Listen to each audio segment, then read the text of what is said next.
วันนี้นะจ๊ะเดี๋ยวม่อนจะพาไปล่องเรือไหลบาสชมคลองนะจ๊ะเดี๋ยวเราไปดูว่า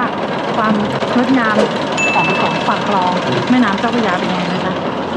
เดี๋ยวเราตามม่อนไปดูกันเลยไปจ๊ะเดี๋ยวม่อนจะพาไปล่องเรือชมคลองของแม่น้ำเจ้าพระยาค่ะเขาเรียกว่าล่องเรือไหลบาสนะคะแล้วตามมาดูกันนะว่าเป็นยังไงไปกันเลยจ้า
เราอยู่ในคลองตอนนี้เราอยู่ในคลองบางกอกน้อยนะจ๊ะเราให้อาหารปลากันอยู่บริเวณวัดไปดูปลากัน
ทริปนะคะล่องเรือคลองไร้บาสนะคะคือล่องเรือ